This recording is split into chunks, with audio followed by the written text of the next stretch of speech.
the crisis in Europe, coupled with the fiscal tensions in the United States, China also showing some signs of uneasy growth. All this came to hit last year in a perfect storm. The final blow was the poor monsoon, at least in its initial parts, which also led to an agricultural slowdown.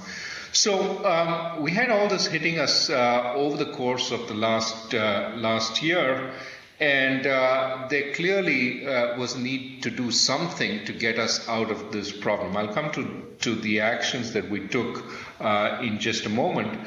But this also created fiscal problems for us because, as you know, one of the big sources of government revenue is taxes. And when the economy is not growing as fast as it was growing before, taxes tend to shrink, especially given that our biggest source of tax revenue is corporate taxes. So corporate profits coming down means taxes also come down. So as taxes came down, we also saw the spending by the government increase, partly because a fair amount of spending is on subsidies. And at times that, for example, the world oil price goes up or remains high, these subsidies also increase. So spending up, revenues down, government fiscal deficit expanding, that was yet another. So falling growth, government deficit expanding, two big problems. And a third big problem was that households, seeing high rates of inflation, decided to invest in assets which were more inflation immune, more specifically housing and gold. And what you saw was a substantial expansion in gold imports last year as well as this year. And you put those two together and you get, along with government dissaving, and you get a rising current account deficit. So slow growth, rising fiscal deficit, rising current account deficit. So not only does the government need to borrow more, but the country needs to borrow more from outside. And to complete the picture, of course, high inflation, which the Reserve Bank has with high interest rates, has had some success in keeping non-food inflation, non-food manufacturing inflation down. In fact, core inflation is now on a month-to-month basis at about 2%, which is extremely good news going forward. The problem is food inflation is still very high and keeping up the consumer price indices, even though the wholesale price indices have come down. So why am I saying all this? Just to say that going into this budget, in fact, going into September last year, we were in a very tight macroeconomic situation. And the first order of business was to rectify that. And in this rectification process, I think a number of objectives had to be met by the budget. The first is that we have to revive growth. A lot of the actions lie outside the budget, but some lie inside the budget. But the important task of the budget is to rebalance national spending away from consumption to investment. And to the extent that the budget fuels government consumption, we need to back away from that, reduce the extent of government dissaving. One of the big things that we had to do before the budget and continuing into the future is to reduce the extent of distortionary that the government spends money on. Second important task for the government and the budget is to increase opportunities for savers to get substantial real returns on financial investments, so that not only they're but also they dissuaded going into assets like gold as an alternative, which hits us on a number of fronts. Third, part of the growth process is to remove bottlenecks to investment and to improve job creation. Again, a number of actions have been taken outside the budget, such as the creation of the Cabinet Committee on Investment, but the budget can also provide targeted incentives. Targeted because we don't have that much money to improve some of these things. And finally, fourth, we have to reduce the cost to borrowers of raising financing so that they can go out and invest that money in projects. So these are a bunch of objectives that the budget can help on. An objective that the budget can help indirectly on is to combat inflation. The RBI is centrally engaged in that task, but the budget can also help by reducing the excess spending, reducing the excess demand, and reorienting consumption towards investment. So to see why deficit reduction was the highest priority objective, see all the good things it can do. It can reduce consumption demand, as I just said, giving the RBI more room to cut interest rates and then move our spending more towards investment in that process.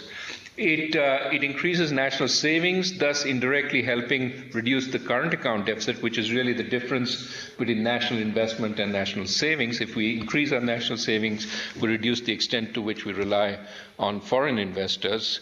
It also reduces the government's borrowing, allowing the private sector more room to borrow. And perhaps most important, confidence about the stability of government finances going forward gives everyone, domestic investors, foreign investors, the confidence to continue financing both the government and the country. Now, you can cut government deficits in different ways, as you well know. You can increase revenues, that is, raise taxes, or you can cut spending. The problem with raising taxes is that it hurts economic activity, especially investment, and at this time, that is the last thing we want to do. Cutting government spending is also damaging to economic activity, as the growth austerity debate that you see in the West suggests. But in situations like ours, it is sometimes the lesser of two evils. And to the extent that in cutting spending, cut distortionary subsidies, we can actually improve growth and the quality of growth. Let me give you one example. We subsidize diesel and we subsidize electricity, in fact, to the point that it's free in some states. Now, in the north of India, rich farmers run their pumps all day, irrigating their fields by drawing water out of deep artesian wells, growing deeper by the day as water is depleted. So the water table depletes, we irrigate fields, and typically larger farmers with bigger pumps can reach the water table while the small farmers can't. So the smaller farmers see their crops wither or do not so well, even while the larger farmers use that scarce water to produce rice. And so the water poor north exports rice, which essentially is water. I mean, most agricultural economists will say when you export rice, you're exporting water. We're exporting water when we are actually water scarce. So subsidies here, as you can see, make us produce the wrong crop, increases income inequality, and essentially depletes our agricultural future. This is one of those subsidies, subsidies to power, subsidies to diesel, which, if reduced at least on this dimension, will actually help improve growth, the quality of growth, and reduce income inequality. It could help on many fronts. So we have taken some actions on subsidies before the budget. We have raised diesel prices. We have allowed oil marketing companies to continue raising them regularly. We've also given raised power tariffs as a condition for helping them restructure the debts of their distribution companies. Now, done. I'm not saying we've reached the end of the road on subsidies. We are, even as I speak, there is discussion in government circles on the need to bring the fertilizer subsidy down. And perhaps if we were to want to immunize the budget against changes in oil prices, we should think about freezing the extent of the diesel subsidy. That's something that we ought to consider. But the point I want to get to is the big idea in the budget, which may seem like a one into it, is to contain a variety of spending so that the budget deficit is brought under control, down from look like hitting to the 5.2% that the government will hit this year, and the 4.8% that's targeted for the coming fiscal year. Now, in making these cuts, there is a certain amount of confusion amongst analysts, which is why we get all sorts of claims that we haven't cut spending. There are two parts of government spending. One is called non-planned spending, which is things like government salaries, and the other is planned spending, which is part of the various plans that are in place, various programs that the government has announced over time. Now, people tend to see the difference between these two as spending is current consumption by the government, planned spending is long-term investment. It's not quite that. Over time, the difference between the two has got blurred. So a lot of planned spending is really spending on a variety of government programs, some of which entail current consumption. So if you want to cut spending, non-planned spending is very hard to cut because a lot of the items are already fixed by various laws, by various commitments. So you really got to hit at planned spending, but within planned spending you have to be judicious and cut the parts, cut the fat, so to speak, rather than cut the muscle.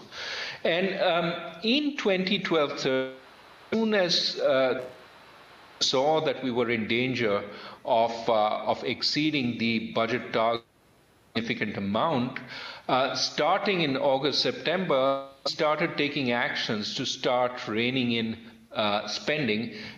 The hit went to planned spending, in part because planned spending itself had been increased tremendously according to the budget for the year. So there was a lot of increase that was budgeted. There was a feeling that the government would not be able to spend all of it well and carefully, and therefore we could cut. But we could cut without cutting into muscle, but cutting the fat. And as a result, when you look at the budgetary numbers for this year, we've cut planned spending a tremendous amount and therefore made the numbers. There has been a real cut in spending. And given that we have shrunk budgeted the spending on planned expenditure this year, we could increase the spending for next year and still achieve fiscal targets.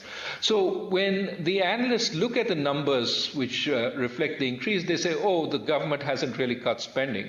Well, it has, because it cut this year and therefore could still manage an increase next year and at the same time not exceed its budgetary targets. Now, of course, a lot of commentators worry about what might happen over the next year, which is an election year, and whether we will start spending again in a big way.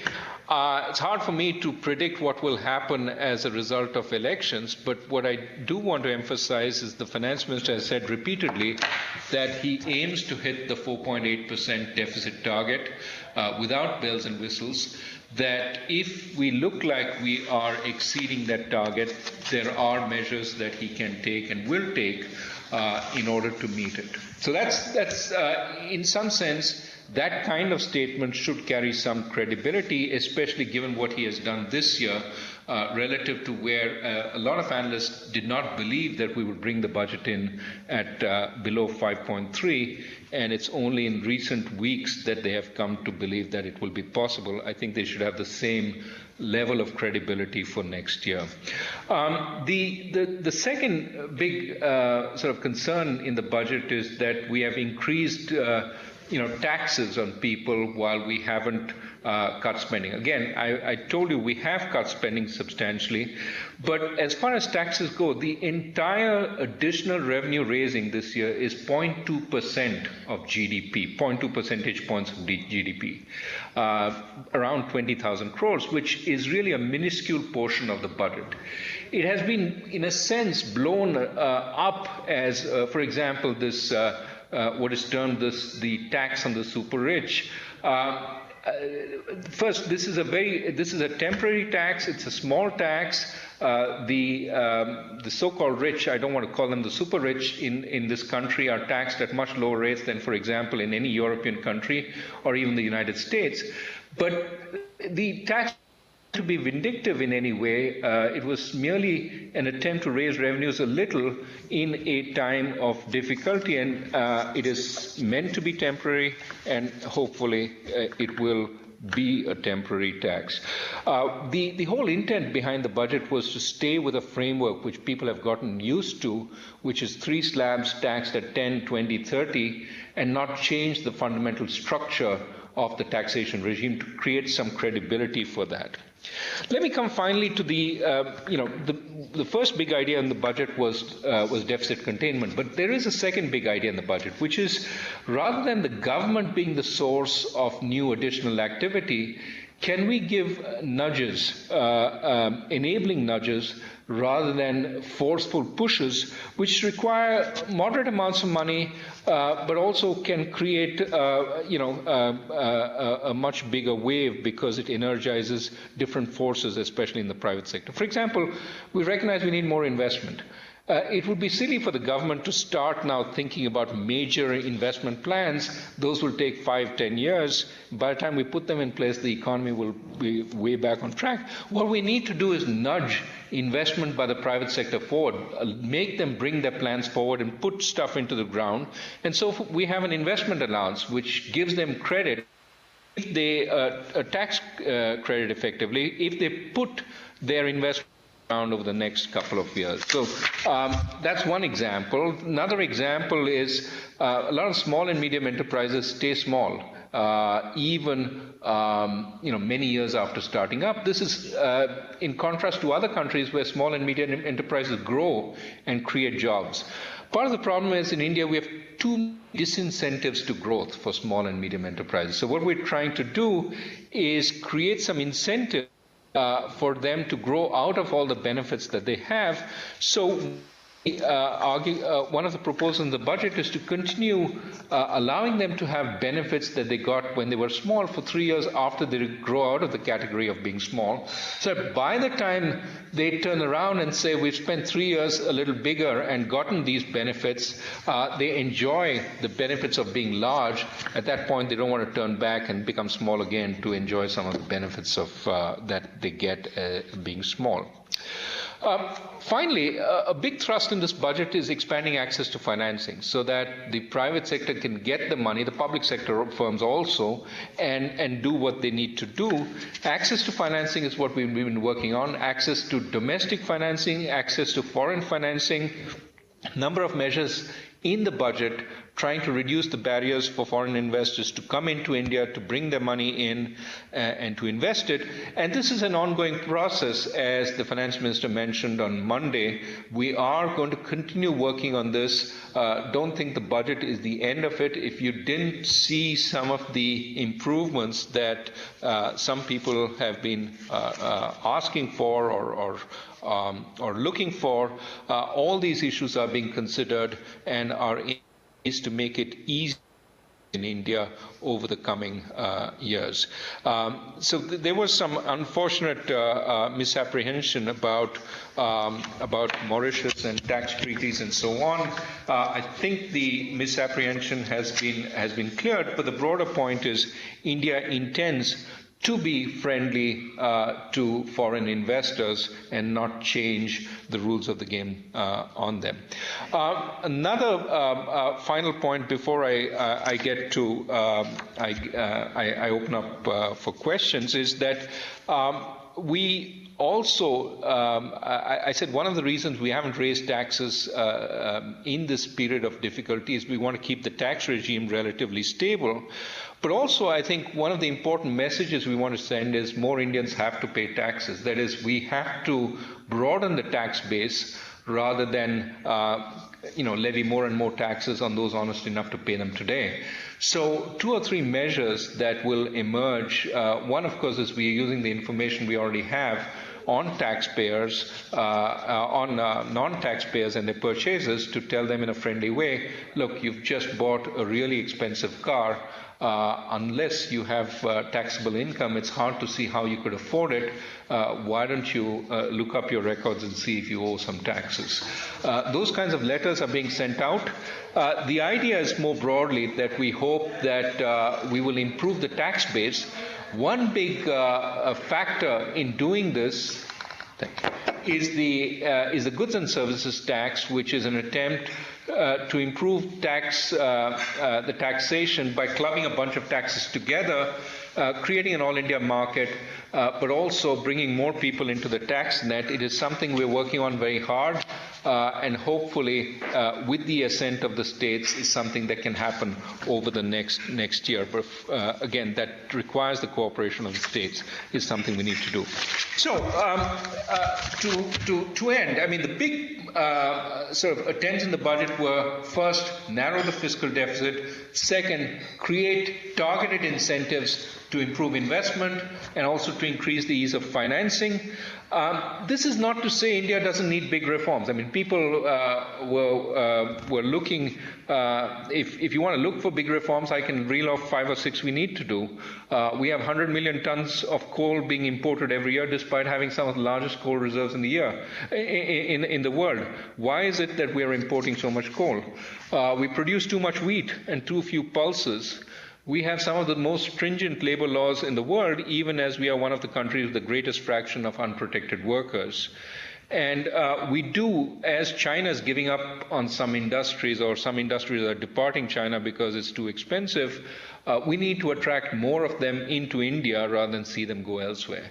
There are many things we need to do, but also there are many sources of opportunity in India, and we are certainly next to China one of the fastest growing large countries in the world. But in the coming years, there are massive new opportunities which are going to emerge in India. For example, the Delhi-Mumbai Industrial Corridor, which is being contemplated, $90 billion of investment over the next 4 years, is a massive project which will create 8 new cities, major ports, new airports, but also, hopefully, and this is my hope, that we will ease the way for manufacturing by both creating infrastructure but also reducing the regulation on small, medium, and large enterprises, and we'll create great new industrial cities which will make India more of a manufacturing hub in the world.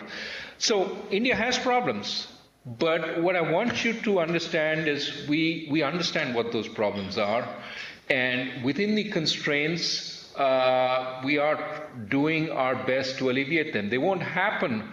They won't all get fixed overnight. We have to prioritize, and the priority right now is fixing the budget deficit. But there is a chipping away at all the other problems. And my sense is, if you come to India every 6 months, you will see significant progress on every one of these dimensions. So with that, I think I've sort of given you a little bit of the philosophy behind the budget. Happy to answer questions.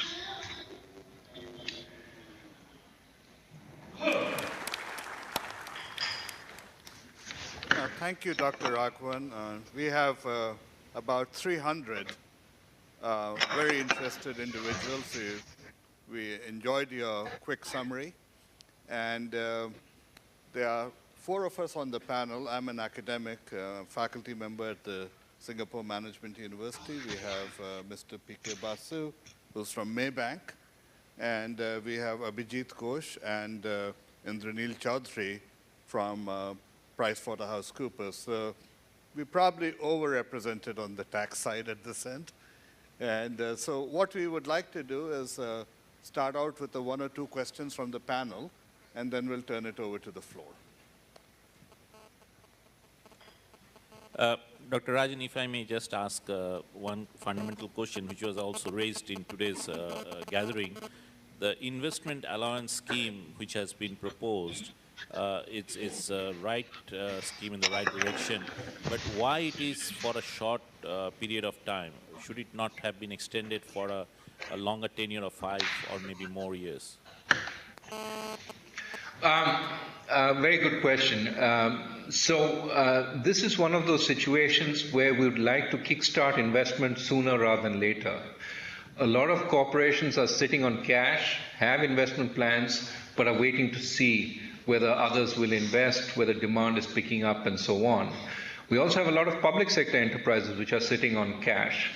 And what we wanted to do was send a signal that if you move fast and start investing, we'll give you a little bit more that will help you justify that investment. So you may be the first mover, but if you get a 15% allowance, that should sweeten the cake for being a first mover. So it's an attempt to bring investment forward, given that people have plans. So it's not that they can't actually put an investment in the ground over the next year and a half or two, but they're waiting, and we want to sort of reduce the waiting if possible. So Rajan, just also there was some angst amongst the audience here in terms of how we saw Dr. Shom's recommendation on these indirect transfer of shares in taxation that we had, the Vodafone case. And there was expectation that the budget would bring in, just like the general anti-avoidance, which was deferred by 2 years on the recommendation of Dr. Shom, there would be those recommendations which he had made on the indirect transfer of shares also brought into the statute. But we didn't see any recommendation or any reference by the finance minister in the budget. Well, that is work in progress, and I think over time we will see some more light on some of those issues. So I don't think you should see the lack of an announcement in the budget as evidence that there won't be any more progress on clarifying some of those issues and taking them forward.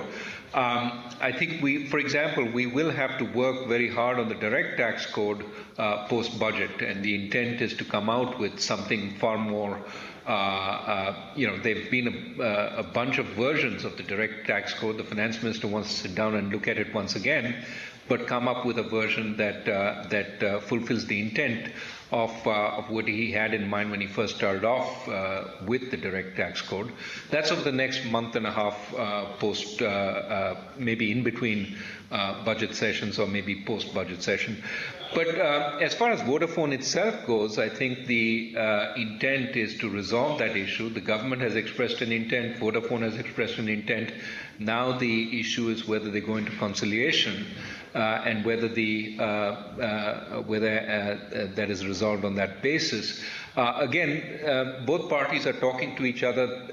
It's not resolved as yet, but I think both parties have indicated an intent to resolve it in a mutually favorable manner and get beyond it. So I think the finance minister has said again and again, the intent is not to have an adversarial tax regime. Now, in a world where all corporations have to reduce as far as legally possible the extent of taxes that they pay, it is, and the government wants to reduce as far as possible tax leakage.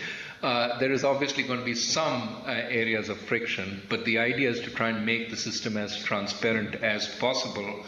And again, the emphasis is not on catching a few and extracting more from them, but to broaden the base and to get a wider, more reliable tax base.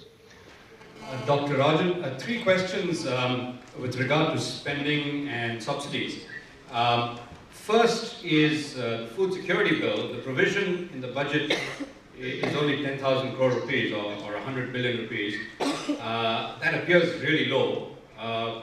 People have expectations that could be proper provision for it to be 5 to 10 times that amount. How is that really going to be achieved? That's my first question. Second is, could you just elaborate for the audience what the specific subsidy reductions are? I think in September, October, there were substantial increases in oil prices, diesel prices, and the cooking gas regime was changed. So that, I suppose, is the key factor contributing to the reduced subsidy bill for this year. Could you elaborate a bit on the specifics of that? And also, could you elaborate on the specifics of disinvestment? The disinvestment targets for this year, are they really going to be achieved in the current fiscal year? And next year's targets are ambitious. What is on the anvil in terms of specific public sector enterprises that will go for this investment? Yeah. So first, as far as the food subsidy bill goes, there isn't a food subsidy bill as yet. I'm sorry. The bill. The food security bill. It was mentioned. Yeah, sorry. 10,000 crore. Yeah, slip of the tongue. Food security bill. I'm sorry. The food security bill, which is also a food subsidy bill, but attempts to subsidize food for the poorest of the poor. I think is certainly an important part of the UPA government's agenda. So. My sense is that at some point in this year it will become law because all the political parties seem to support it. But it's not yet law, and it's not yet clear what the ambit of the bill will be, because there's still some debate about who it will cover, to what extent, and so on, whether the states will be grandfathered, etc., etc. Because some states have plans of food security which are different from the center's plan for food security. I think what is clear is that in its full sort of rollout, it probably will be significantly costlier in terms of food subsidy than we have right now. I think the Food Ministry looks at an additional subsidy of about 20,000 crores. My sense is perhaps it might be more, depending on the eventual structure. However, we don't know what that is, and it is also not clear that the entire bill will be rolled out as soon as it is passed in the form that it is passed in. There will be a process of rollout, etc., etc. So, given that it will be a phased rollout and that we still don't have a bill, the finance minister has set aside some money for what he thinks will be a reasonable increase in spending on that account. I think in the longer run, to accommodate the food security bill, we will have to reduce the spending on other forms of subsidies. So by the time we get there, hopefully the subsidies on fuel and to some extent on fertilizer will be contained. Now you asked, the second question was why do we expect lower spending on fuel subsidies? Well, first, of course, we have reduced the extent of the gas subsidy by limiting cylinders to 9. But second, diesel prices are being increased at a steady rate every month. Now, if global oil prices remain where they are, we should be at world price levels in this span of about 18 months by the time this government, approximately by the time this government's time comes to an end. So in that sense, we are trying to reach world prices on diesel. They've already reached world prices for bulk diesel consumers, which is about 15% of the diesel consumption. Now, there are of course risks that oil prices increase, in which case the diesel subsidy will increase, and what we will do at that point is still open. My sense is if budgetary calculations are going to be upset by large margin, we will have to take actions at that point. Again, what you should keep in mind is that nothing is cast in stone, that in the same way as this year we acted to contain the fiscal deficit, we will act to contain it next year if it looks like it's moving out of kilter. The third question you asked was on disinvestment. Now, the big problem with this that happened towards the end of the last calendar year was we actually developed a mechanism, this offer for sale method, which seems to be working now.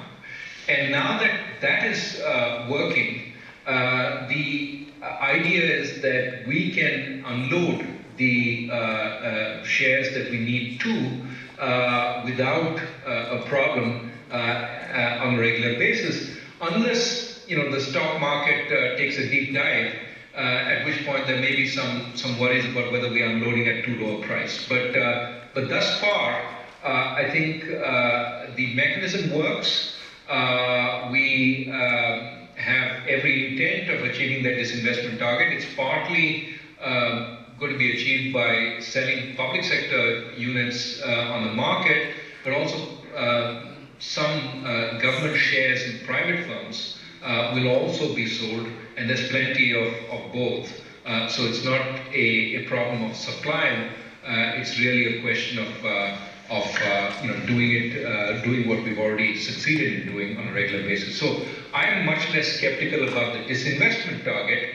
I also think a legitimate question is raised by some who say, well, you're selling the family jewels, that's not a good way to reduce the deficit.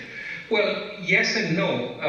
Obviously, it is a form of financing unless you look at the uses to which that kind of money is being put. And the intent is increasingly to take the money that is obtained from disinvestment and reinvest it in, for example, the shares of the public sector banks that we need to increase the capital of because of concerns about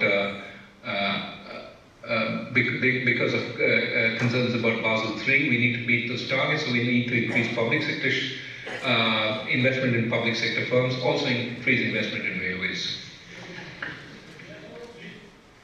What's that? Are they seeing? Okay. We will turn to questions from the floor, please. There's a microphone to your left.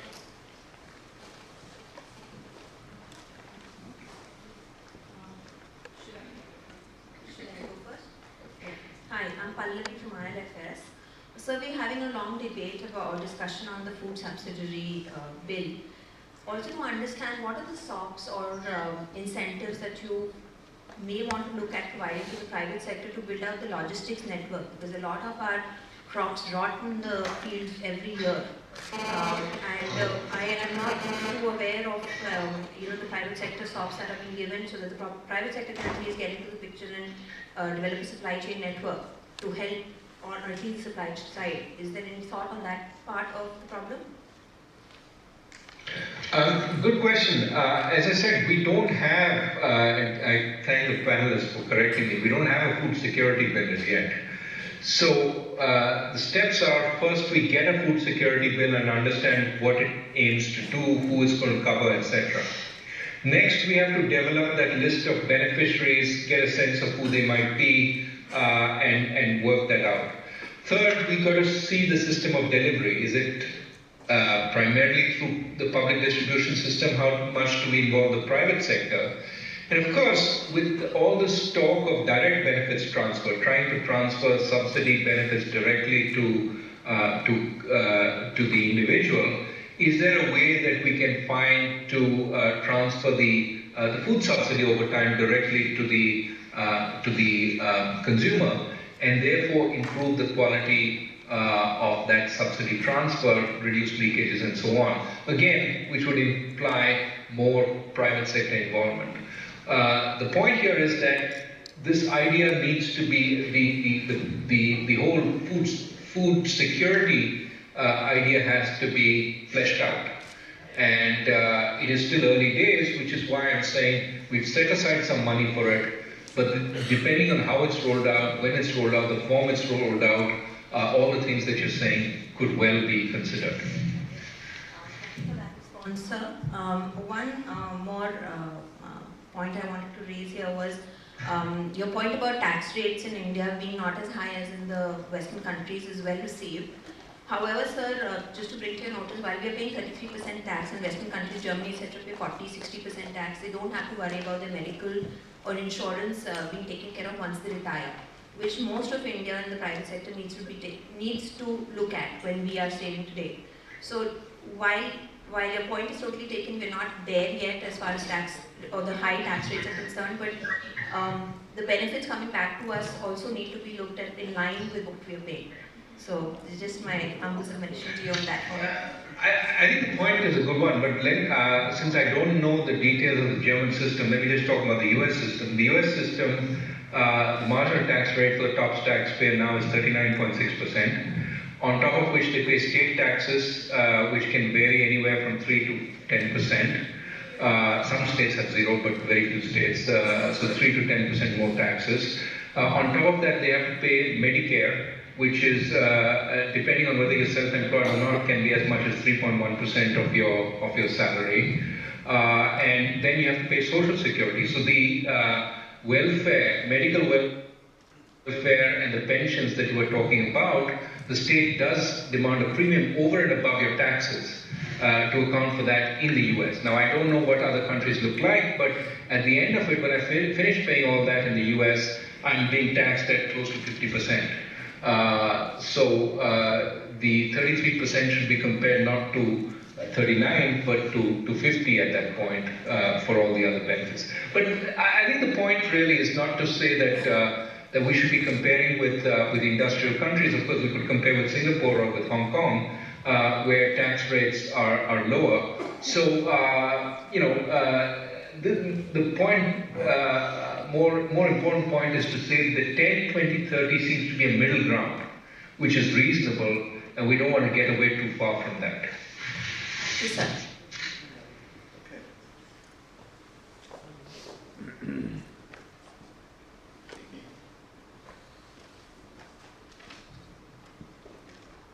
Mr. Rajan, in your comments you made about major reforms of India having resources of coal and need to do a policy of that, I just want to bring to your attention about the power sector reforms that are crying for a rather immediate call, because a lot of the capacity that India has built for itself and is in the pipeline will rather get stranded and might even head towards disaster if some much needed power sector reforms are put in place. Would welcome your comments on that. Right. I mean, it's a great point. I think it's a very good one. It points to two important features. One, because of investments in the power sector, a lot of power generation facilities are coming online over the next few years. That's good news. Bad news is we need to tie those generation facilities with the input supplies, whether it's coal or gas. And gas, of course, unfortunately, India has underperformed after the initial gas fines. We need to rectify that, and hopefully that will be rectified partly as a result of better pricing, but partly as more effort by the gas companies. Coal is the other big issue, and as you know, one of the big problems is that Coal India has delivered less than was anticipated, and some of the private ventures in attempting to generate coal have also not gone as fast, sometimes because of environmental permissions, sometimes because of managerial neglect and so on. So this is an area where clearly over the next 2 years we will need coal imports. And the big question is how to share the price. The coal imports are coming in at a higher price than the domestic coal. And so we have to find ways of sharing that, even while building out the necessary freight lines and so on to accelerate the dispatch of the imported coal to the places where it's needed. There are 2 or 3 things which need to be done on a priority basis. For example, 2 or 3 lines which, if built, not very long, but if built, would alleviate the logistical issues substantially. Also, the price pooling has to be something that is agreed to. These are all currently being worked on and are hopefully things that we will come to a conclusion on very quickly. But absolutely, this is first priority. There is a great sense of urgency that if we don't fix the coal issue, we are essentially creating deep problems for ourselves going forward. And of course, if we do fix it, the benefit is a tremendous bonanza of power, which will come online over the next few years. May I encourage people? By the way, I should say the action on trying to restructure the distribution companies is part of what you're talking about, because ultimately the generators have to get paid. And to get paid, the distribution companies have to raise money from the final consumer, And so one of the conditions of restructuring the debt of the distribution companies is that they charge appropriate tariffs to the final consumer. And you're seeing state after state starting to charge reasonable tariffs. Raghu, this is Vikram Khanna from the Business Times. Good to see you again, even if it's like this. I'd like you to elaborate a little bit on the ramifications of the UID scheme and the Aadhaar program. I think a lot has been said about its impact on expenditure control and leakage control, but perhaps not as much has been said on its wider macro effects. And you're going to have something like, 100 million plus people opening new bank accounts over the next couple of years. And so that's an enormous expansion of financial inclusion. So what kind of effects will that have? What would be the wider effects of that rolling out over the next couple of years?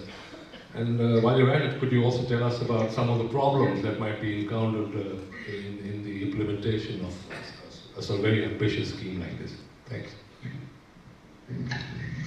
Great question. And hi, I missed you as you slunk into the interview with the FM in our earlier visit to Singapore, but hopefully we get the chance to meet next time. But Vikram, the clear issue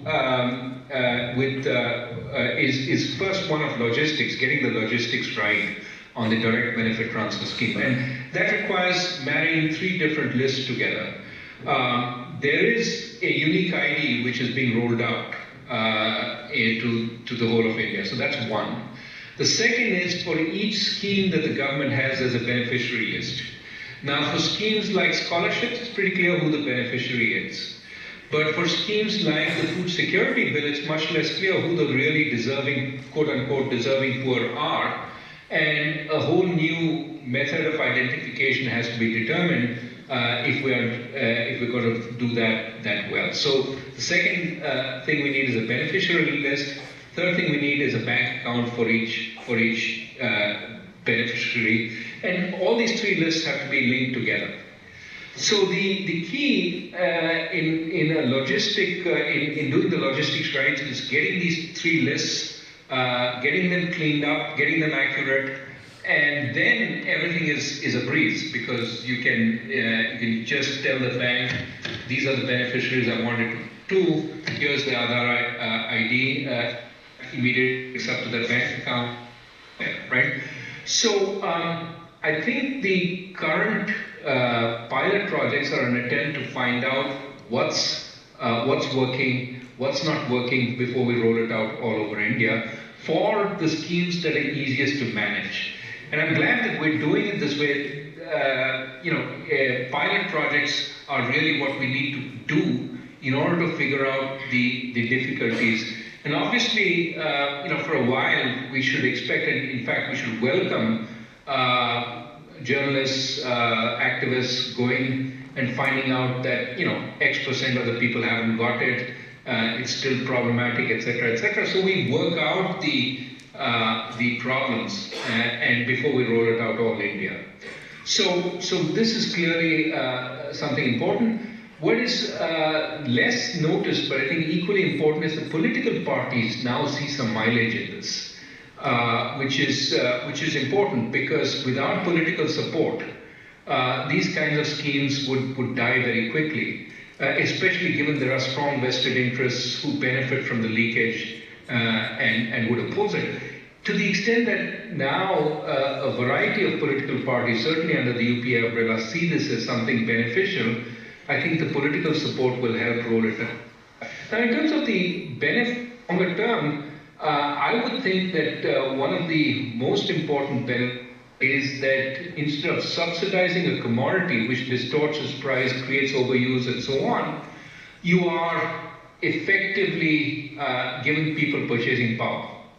And that allows to spend it on things that they think are important rather than things that you think are important. If you think about empowering the poor, this is probably the most effective way of empowering them, because now they go to the dispensary in the government hospital, the guy has to pay attention, not because they're asking for a toll, but because they have money. and the same for a private sector shop across the street. So it does encourage better use, but also gives power to those people. And I think these will be very important effects as we go forward. Now, not all the effects are necessarily positive. The easier it becomes to send money this way, no questions asked, the more you have to worry about populist impulses to send money. Will each government, as it's coming to the end of its term, say, okay, I'm going to declare 100 rupees more per month as the sort of benefit? So we'll have to develop some constraints on this process also, so that it doesn't become a unmitigated dole. That it is targeted, it is at the most needy, and doesn't get out of hand. But I think as of now, the view is the benefits outweigh the costs, and it will help us reduce the overall subsidy bill even while giving the poor more choice. And I think that's a good target to aim for.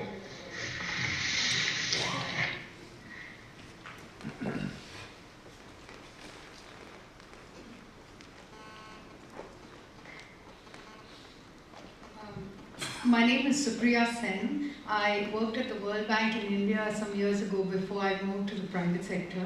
What I really enjoyed today was the philosophy behind the budget statement which you gave, which I thought was very important, because as we know, government should be with a light touch, addressing the market failures and stimulating some sort of greater acceleration in, trying to get rid of the regulations that hamper, but increasing innovation. We talked during our talk this morning about the demographic dividend and the short time in which there is to, the 20-year period in which you can take advantage of this. I didn't see in the statements as such what specifically is being done to increase entrepreneurship and increase the role of the private sector. I saw a lot of different things throughout the different measures, but how are we trying to harness technology, try to leapfrog what has happened in other countries? That sort of vision is not coming out in the statement, but I'm sure it's there. So could you elaborate a little bit more on it? We talked about the UID. UID has so many more that it can do. Just the very fact of greater transparency, reduced informal transactions, and that can lead not only to the negative but to the positive way of people wanting to declare their right identity and coming forward in doing transactions, and that's the world that it is today. So can you explain a little more on that? Right.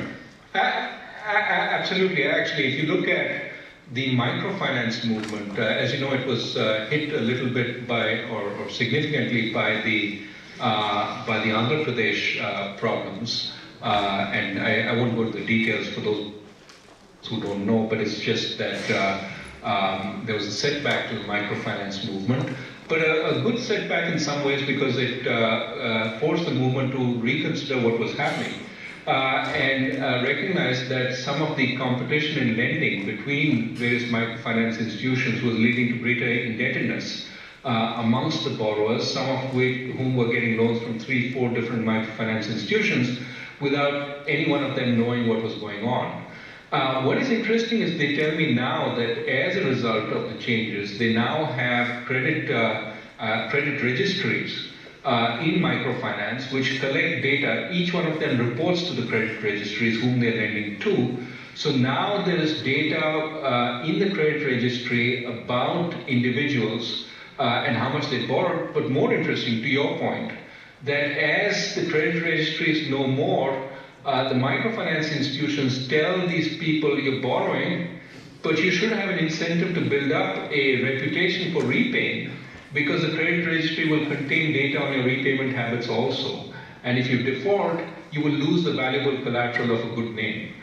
And that is giving people more of an incentive to repay. It is creating a stronger credit culture, which will also, in the longer run, improve their access to finance. Knowing that you have an incentive to repay, you get more access to finance.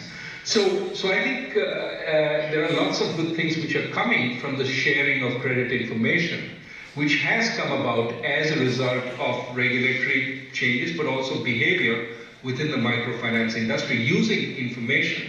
And Aadhaar, as you said, the unique ID can help in this by giving a unique ID to which the credit registry data can be attached, and therefore that can be a very, very beneficial thing. On the broader issue of innovation, entrepreneurship, absolutely, that we need much more of it. We need to encourage it.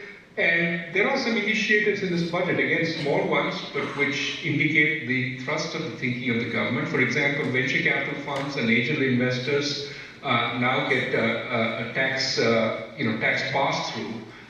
Venture capital funds were getting it. It's made much clearer now that they will get it. Angel investors are a new class, people who've made it big, who want to put their money back. They're now recognized as such. There's a start on trying to make corporations have an incentive to start incubators or fund incubators, initially in technical institutes, over time that will broaden out, so that small firms, innovative firms, set up by graduates can start flourishing. I think there are initiatives to increase the funding that SIDBI, for example, that is a institute that funds small and medium enterprises, increase their venture capital funding, increase their microfinance funding, increase their funding to small and medium enterprises.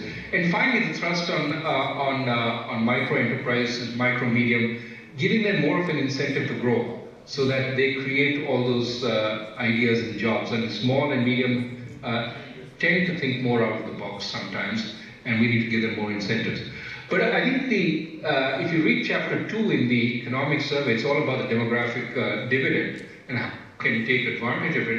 And the clear point is we need to encourage enterprise, whether it's in service or manufacturing, small or big. But we cannot sort of be focused entirely on agriculture. No doubt a lot of people are in agriculture, we have to improve their lot, but the best way we can improve their lot is by moving people away from agriculture and letting the ones who remain farm in a better way, with better technology and larger pieces of land, so that their incomes improve, but getting people away also into good jobs outside of agriculture.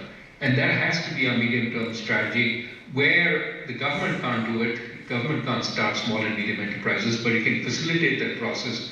Financing, perhaps easier tax regime, but infrastructure, much better infrastructure. Those are the things the government should work on. Rajan and Prakash from GM Financial. On behalf of a lot of us, first let me say that it's very good to see people of your eminence at the helm of things in India. You spoke during your discussion about how the government is looking at encouraging the wider tax base, looking at various forms of data to try and encourage and look at different types of spending, see if you can widen the tax base. A specific question which I have, which comes in from a lot of corporates today, is about a lot of tax demands, tax litigation, which could well be from a very genuine sort of need to increase the tax base, often based on complicated legislation, which leads to a lot of litigation, a lot of time, which eventually which it takes for the corporate to get a resolution as to what the actual tax notice is. Some of this has accelerated in the recent past, perhaps because of the pressure on tax revenues. But the point I'm trying to make is that it needs the corporate to make contingent liability or provision right away. And the litigation is often uncertain, takes a very long time to resolve. And that sometimes creates friction in business. Is that something you have any thoughts on as to improve the accountability of the system from the other side, especially on demands which typically land up repeatedly after litigation is being clearly resolved, but over a period of a very long time? Thank you. It's a very legitimate, good question, and of course, in a year where you're trying to put some pressure to increase revenues, I have no doubt that certain taxpayers are facing more heat than they otherwise would. I think the finance minister, being a lawyer himself, understands some of these concerns, and we need to reduce the hassle cost of the system, which means clearer, brighter rules, but also a fairly quick and efficient dispute resolution system. These are things that are always sort of being looked at and being worked on. I think the concern about the large number of cases that are tied up is something that worries the government also, and quicker resolution in one way or the other without disadvantaging any side is something that we will be looking at. I mean, these are essentially what I'm trying to convey to you is we are aware of this problem, and the government is looking at what it can do. Of course, the government has a desire to protect its tax base, but it wants to do it in a way that doesn't create an adversarial environment. And we need to figure out how we can move forward on this. So it is a legitimate question, and I think there is a continuing sort of effort to try and remedy it.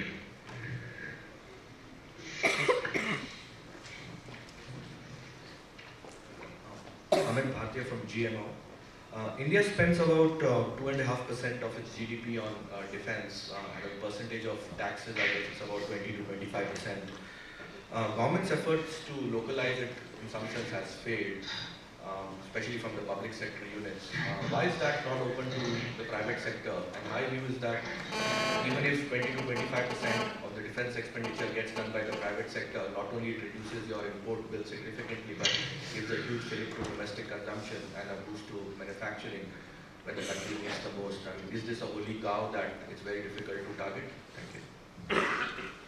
No. As far as I understand, the private sector is allowed to come into defense. In fact, Tatas are talking about building a kind of truck for defense.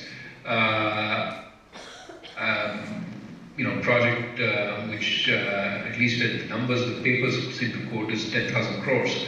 So I don't think there is any prohibition on Indian private sector firms coming in, and it would be crazy to rule them out when we're buying from foreign private sector firms a lot of our defense needs. So absolutely. The key, I think, question in defense procurement right now, apart from, I mean, we've tried to incentivize creation of Indian production by asking foreign firms to get contracts to buy Indian up to a certain point, or part of their, to spend in India to buy in a number of these contracts. But I think the question is, why hasn't this had more effect? And really it's a question of, can we get R&D in the private sector up in some sense to do the R&D on the higher tech sort of parts of defense. And this leads to the question, should we allow FDI in defense? If the way that Indian defense private manufacturers are going to come up to speed is through joint ventures, where they learn something about the technology and then are able to push it forward, as for example our motorcycle manufacturers have done, then should we allow FDI in defense? And this is an issue of ongoing debate. My own personal sort of preference is to say yes. How can this be worse than importing such a significant part of your needs from abroad, where it's fully private foreign, forget partly foreign. We are dependent in that sense. But I think the debate is on that issue.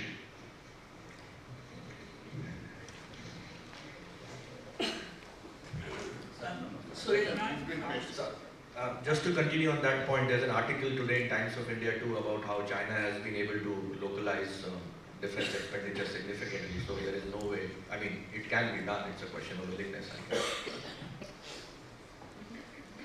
I agree. I'm Surinaran from the Institute of South Asian Studies here in Singapore. So recently, just a few days ago, the Finance Minister, Mr. P. Chidambaram, is reported to have said in a webcast interview, and I'm paraphrasing what he said, that it is manifest destiny of India to be the third largest economy in the world sooner or later, but India will have to observe the laws of economics. Do you have any big think idea as to what really is holding India back from becoming the third largest economy in the world? Is it something like the parallel economy, meaning the related issue of tax non-compliance? Is it the non-tax sectors like the agriculture? Or is it the subsidies? Or is it even defense expenditure? And how will you address any of these issues in a big think way? Thank you. I try to stay off big thing because it's sometimes amounts to waffle. But the question is an important one because I think that there are many steps from where we are to whatever one might think is one's manifest destiny. We are still a poor country. Per capita income is about $1,500–1,600 a year. That's both opportunity, but also shows how much distance we need to go. Opportunity, it is much easier making significant amounts of money if you pick the right business in India than many other parts of the world where it's more developed, there's more competition and so on. Just to see what could go wrong, look at the number of strong, growing, emerging markets that stagnated. The example I often have in mind is Brazil, which in the 60s and the early 70s was the fastest growing economy in the world. It was the China of its time. And then for the next 25 years, crisis after crisis stagnated until now it's showing strong signs of revival again. Mexico, another country that basically thought that it had invented the middle income trap. Fortunately, once again, you see strong signs that Mexico is finally taking the battle forward and attacking the vested interests that had clogged its growth and is moving forward. You asked about the big things that could trip India. I mean, there are any number of things that could trip growth. So I think borrowing from Andy Grove, we have to somehow think that only the paranoid survive. We have to be paranoid about every reason that growth could trip up. Many ways it could happen. Increasing inequality could create social tensions which trip up growth. This has happened in a number of Latin American countries. Increasing vested interests, whether from the corporate sector or from the labor unions or from the political establishment, could prefer the status quo to change and might fight very hard to preserve the status quo. That could limit growth. Conflict has always been a tremendous reason, whether internal conflict or external conflict. I mean, as you know, tensions in Asia are rising. It is very important for India that we have a peaceful Asia. Even if there is conflict some distance from from where India is, it would hurt India because India is so strongly linked to the rest of Asia. We do not need conflict. 20 years of peace would be very good for us. Thank you very much. So in that sense, I think there are so many reasons things could trip up that we have to constantly watch and constantly move. And this is why I'm a great fan of micro reform. Keep reforming, keep doing additional things. because the set of things you need to do is endless. And if you stop and say, we're going to wait for the big one, you get caught in a whole lot of traps, and you may never move forward. But if the thing keeps moving, dynamics, it doesn't, I think all analogies are somewhat flawed, but it doesn't, sit still and rust, making it impossible to move it. As it's moving, the wheels are moving, so sometimes you can apply additional lubrication and make it move a little faster. So I think constant movement forward is important, and so we have to work on all the fronts.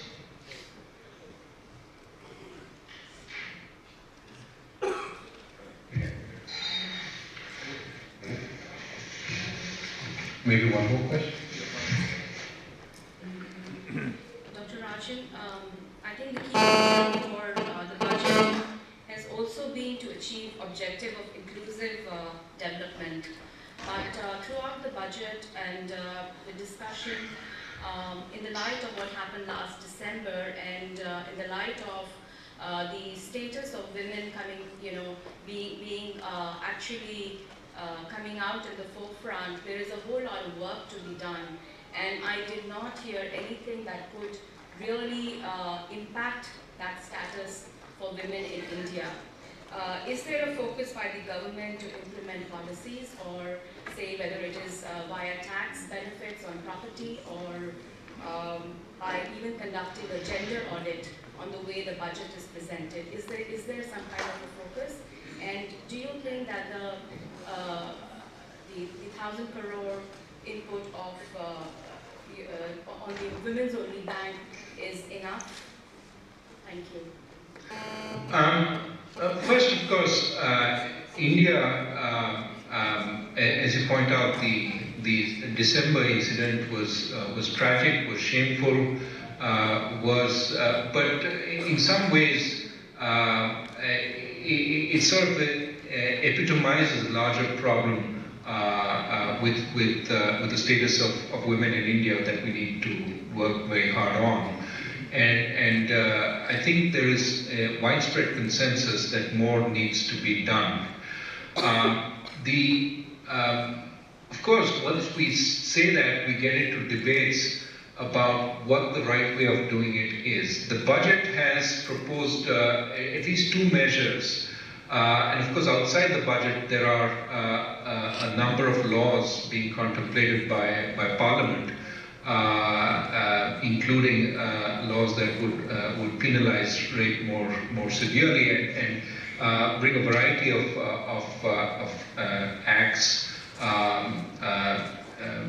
have punishment for a variety of other acts. But the broader point about the status of women in India and how best to improve is part of a wider debate in the world.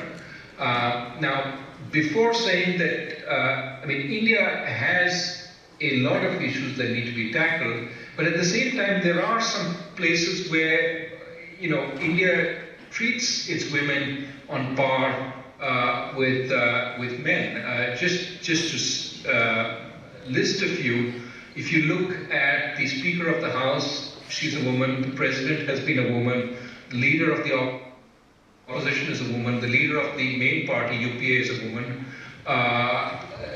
the head of a number of private sector banks, so you can't say, these are people who've worked very hard, who've been very successful. India has a number of private sector banks led by women. So, in the United States, there's not one large bank which is led by a woman. This is suggesting that some things are also going right, that it's not entirely a bleak landscape.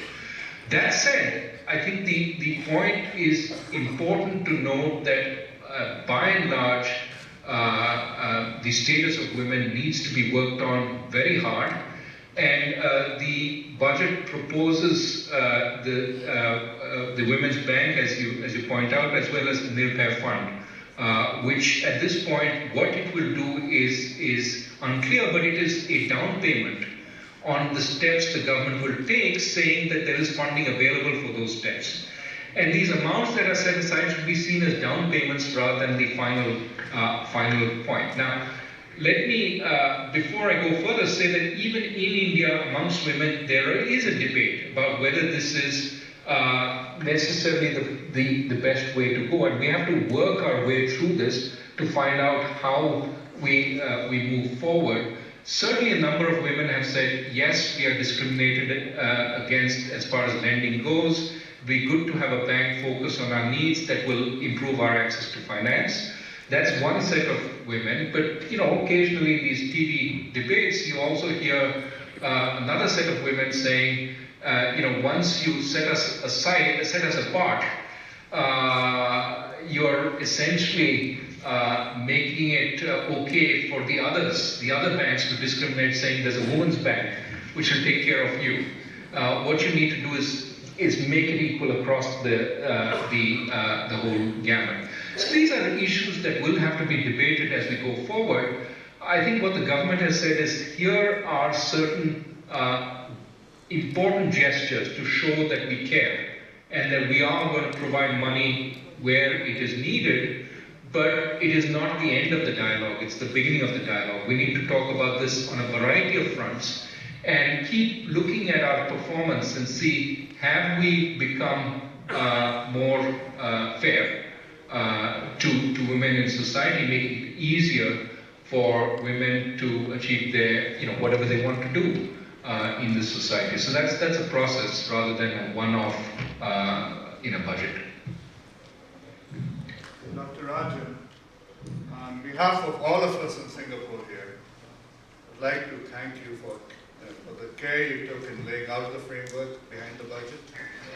We really, really appreciate your thoughtfulness, the depth, and the honesty with which you answered all the questions. The questions are coming from left and right, and you went deep into those answers, and we really appreciate that. We also look forward to welcoming you in Singapore the next time you're here, which I hope is going to be very soon.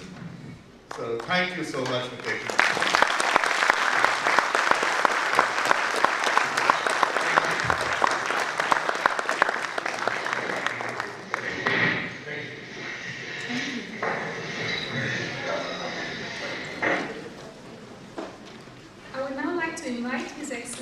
Dr. T.C.A. Raghuram to present tokens of appreciation on behalf of the organizers to the panelists. Your Excellency, please.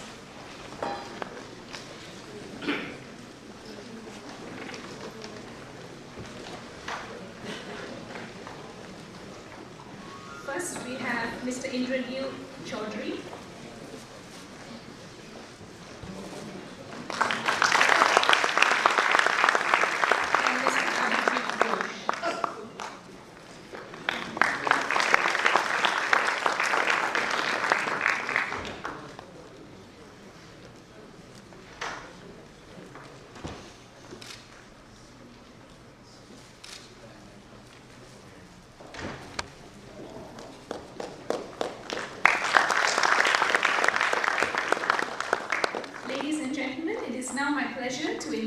Mr. Anil Kishora, Chief Executive Officer, State Bank of India, Singapore, to deliver the closing remarks for the event. Mr. Kishora, please.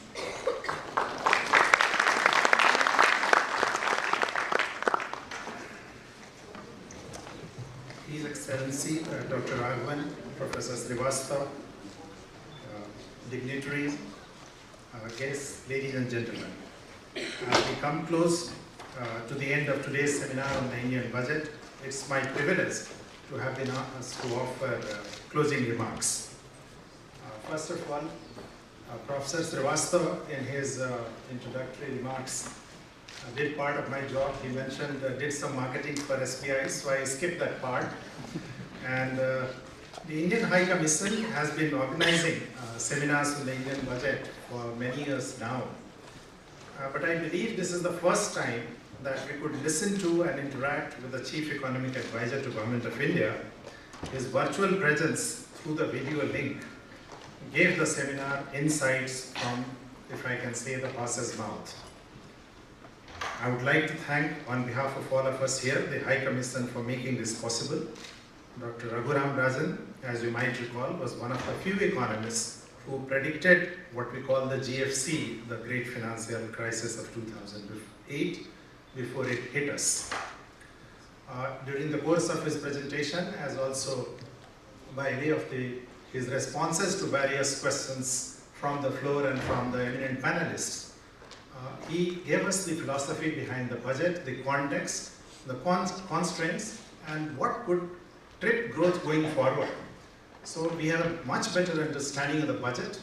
For instance, we know that 100 billion rupees provision for the food security bill, which during the course of my interactions with many economists here and researchers was cited as something which has been underprovided. Now it looks like it's a prudent provisioning for something which is yet to crystallize. So this is the insight we could get from him, so we are thankful. And may I put on record our appreciation for Dr. Rajan for sparing his time and sharing insights with us today. I would call it that it was the icing on the cake. The cake, I'm sure you will agree with me, as Professor Srivastava put it, was the warm-up act, and all the issues that were discussed during the warm-up by your eminent panelists, Mr. Basu, Mr. Vijit, Mr. Roy Chaudhary, all the issues again surfaced during our discussions with the Chief Economic Advisor. And the overview that we got, the context, the regional context, has been very useful. The Indian budget is never monochromatic, I would say. So we always get to hear different perspectives on it. It has been the case all through. My special thanks to the panelists and to Dr. Rajan for flagging the key highlights for us. And with their wide experience and expertise in the area, they could make it simpler for us to understand the budget. No discussion on a budget document can be complete unless we hear about what impact it is going to have on our pockets, whether on the corporate bottom lines. So from that perspective, we had Mr. Abhijit and Mr. Roy Chaudhary, and that was really useful. They presented the entire spectrum of issues related to the financial part of it, the Part B as he called it. I also take this opportunity to record our gratitude to Singapore Management University, Singapore Business Federation, Indian Chamber of Commerce and Industry, PwC for being partners in this important event. Finally, a warm thank you to the High Commission and the organizers who conceptualized the format and delivered the seminar to us. It has been the last 4 years, I think this has been the best seminar I have attended here. A bit of the technical experts who manage to keep the video links alive and up without the list interruption also deserve a mention. Before I sign out, thanks to all of you, to the audience, to all the people who asked questions for their participation in the seminar and making the interaction so lively. So thank you all. Thanks a lot.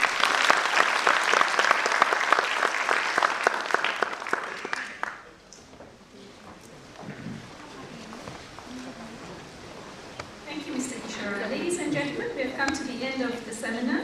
We hope you had a fruitful and engaging session. We would like to invite all of you to a lunch reception at the foyer outside the auditorium. Enjoy your lunch and we hope to see you again. Thank you and have a very good day.